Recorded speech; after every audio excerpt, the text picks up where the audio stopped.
Good morning, everybody. Wow, let's check out what's new in the garden. I had some plants out because it was a very wet night we had.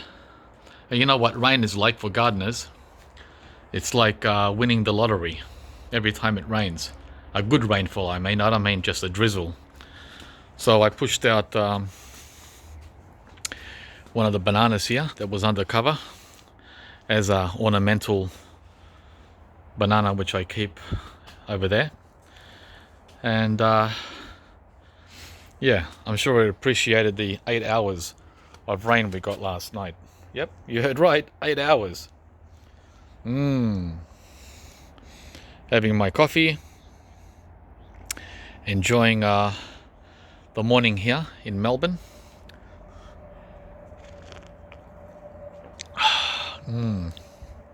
Very nice.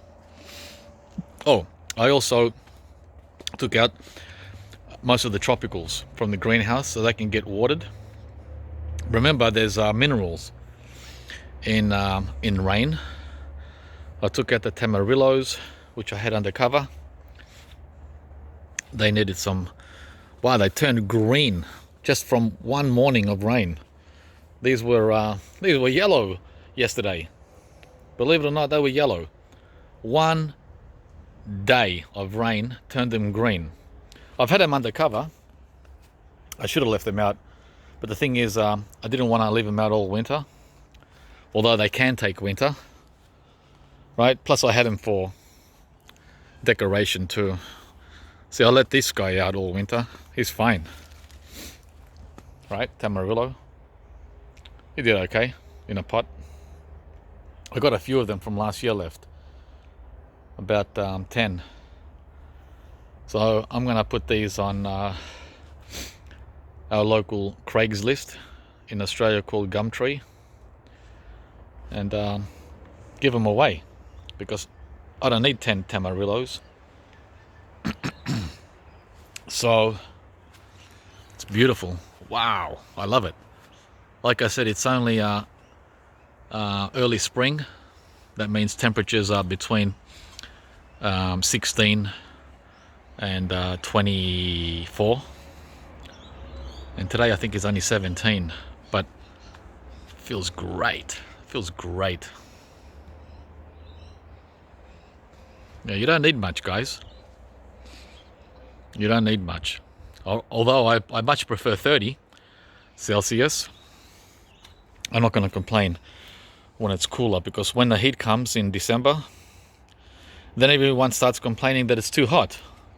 This is a continuation of Propagating, which I did with the ice cream beans. They're inside the bathroom.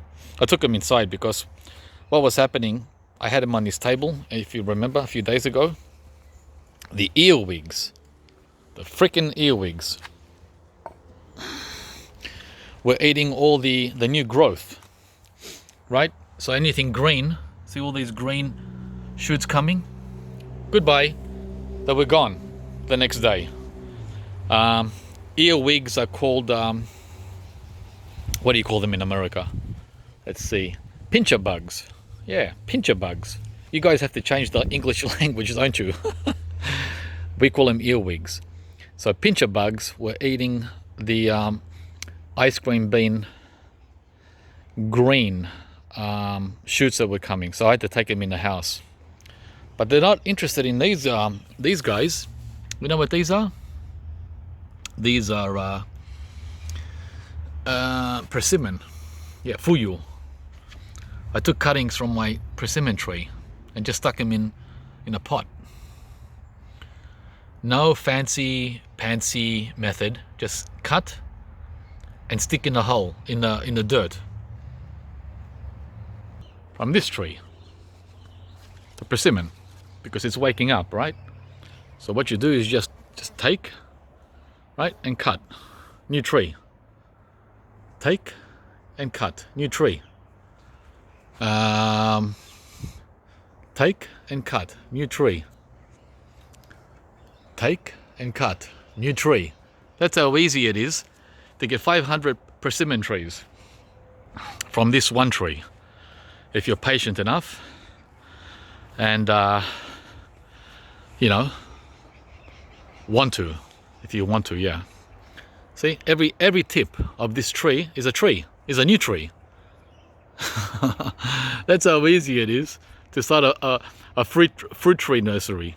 You got yourself thousands of trees without spending one dime.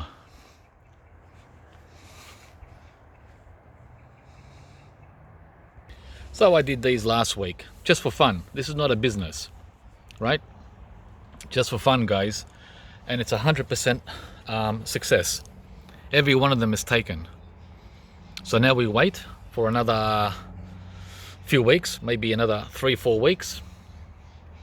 And we can pull them out carefully and put them into their own individual pots to grow as new trees. And here, this was a volunteer. I didn't do this. Well, I stuck it in the pot. I found this guy on the ground, and I saw that he shot out some new growth. This is I believe to be an avocado.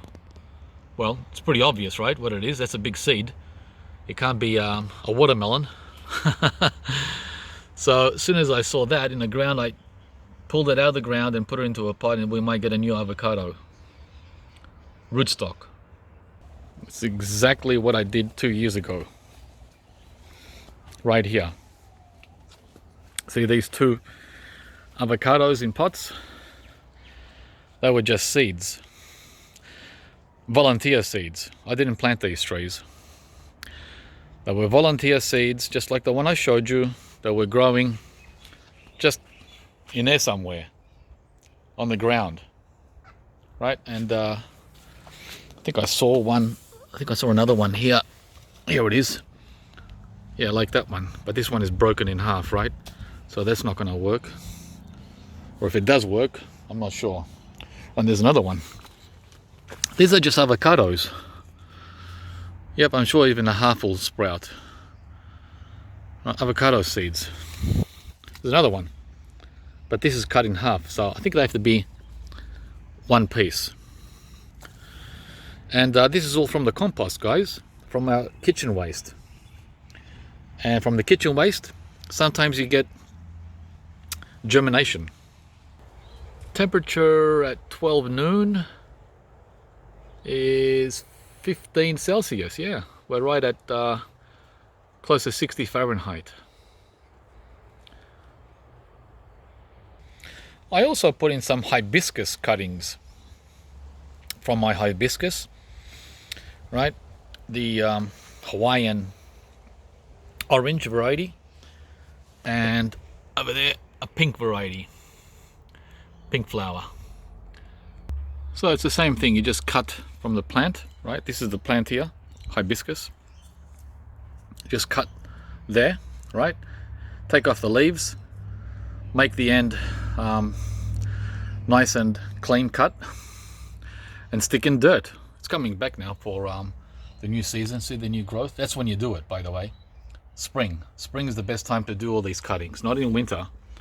No, and not in the heat of summer. So just cut new hibiscus plant. Cut new that's how they used to do it in the old days, before there were garden stores and nurseries. What, you think there were garden stores 100 years ago? Well, there might have been for the elite, but the poor people, by the way, means you and me, right? You were either nobility or you were poor. So for the poor people, they had to do this on their own, from their own sources, not from the store. There was no store, and if there was, like I said, for the rich. Yeah, I don't mind being poor, so long as I'm rich with what is natural. The elite can have all their riches in what is unnatural. Here's the loquat. Look at this. Now's a good time to get cuttings from the loquat too. See that? See all these new leaves that are coming? All these guys? Well, that's what you want. Snip, snip, snip, snip, snip. You just go crazy here. You can easily get 50 new Loquat trees in 10 minutes. Then bring them down, clean them up, put them in pots, and you got yourself a Loquat tree business. Same with the fig. That's waking up also. Now, spring. Not in winter. You can't do this in winter, right? Look at all these cuttings you can get from the fig. I think this is a black mission fig, not sure. It was a volunteer that just planted itself. Yep, a lot of volunteers. They're like blessings, right? They come on their own. So it's a young tree, only like 3 years old. Very slow growing. Looks like a dwarf actually. So, yeah.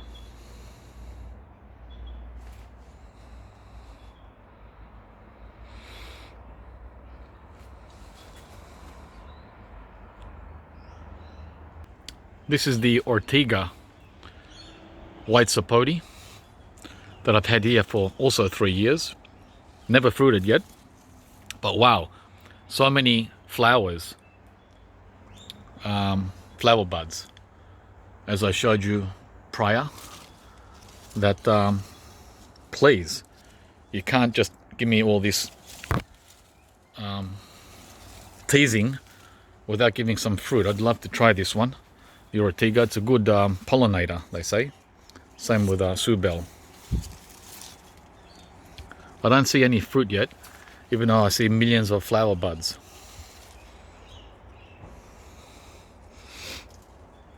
Yeah, this is the newest white Sapote that I got. Oh, there's one potential fruit there coming, maybe.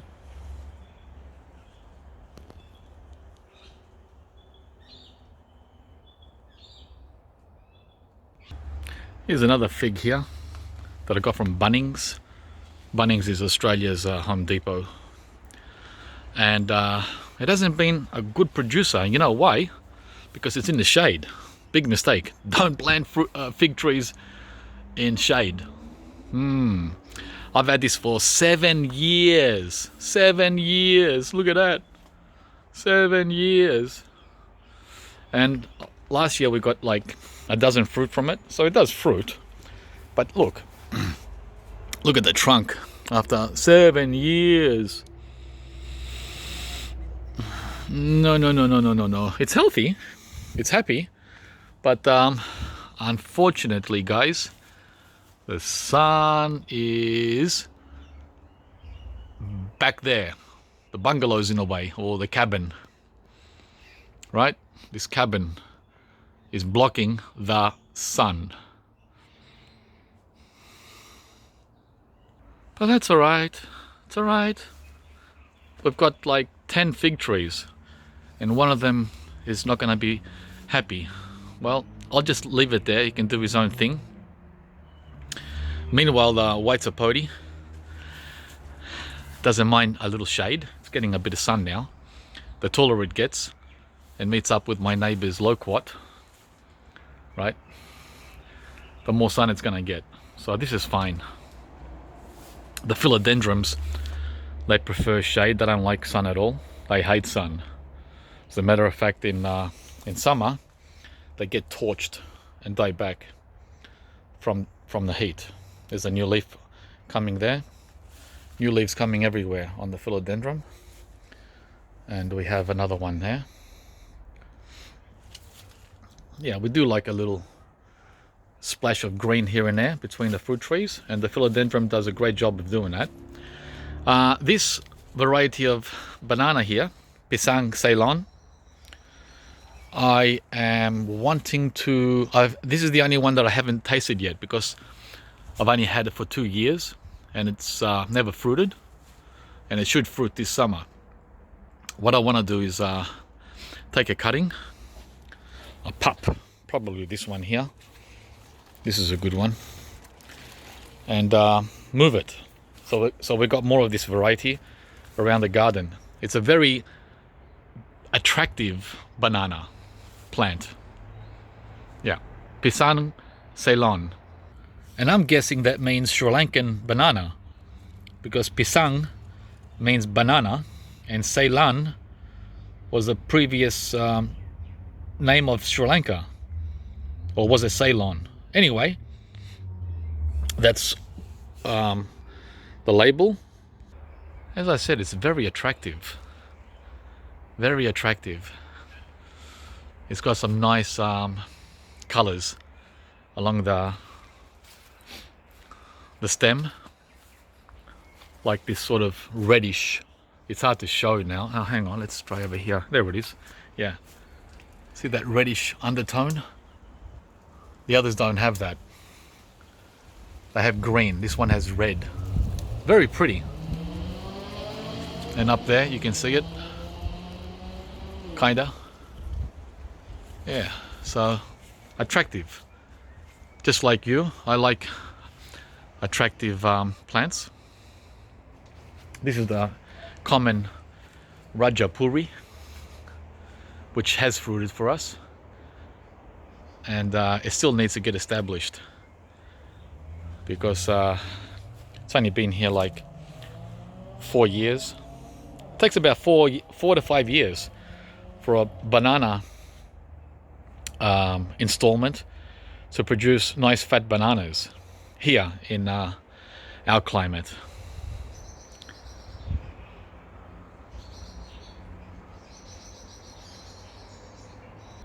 I got a very encouraging comment this morning when I woke up on the channel.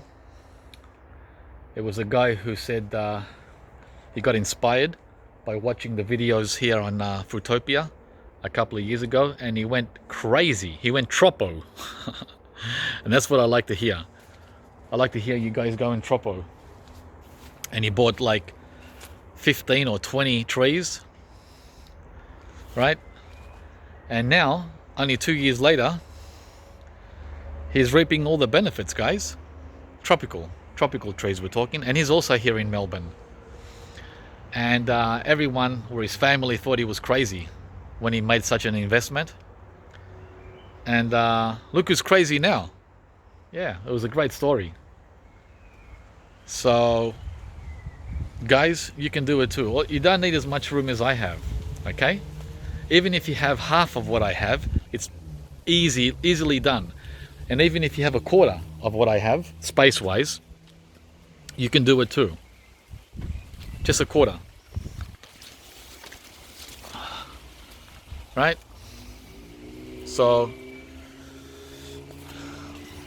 what you waiting for? There's the... Hey, can you see that? Is it coming through? Cherry Moya. Yeah, there it is. Yeah. So we only got 2 this year on the tree.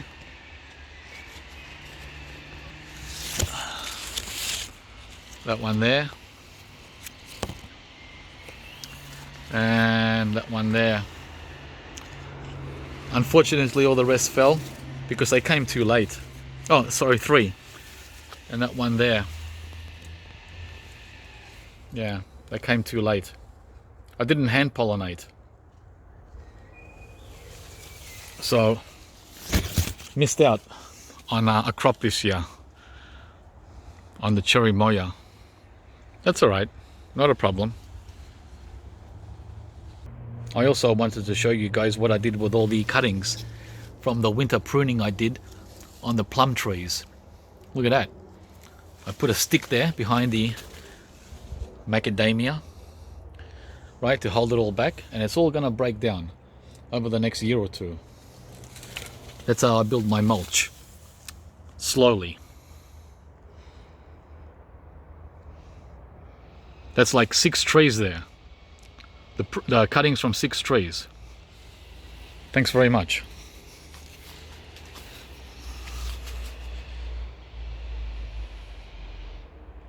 And these are the 2 apple trees I butchered. See them here? The big piles I had for the bananas to feed on over the next 12 months. Okay guys, thanks for watching. I wanted to share some of that with you, very important. And please like and comment and subscribe, and we'll see you from the next video.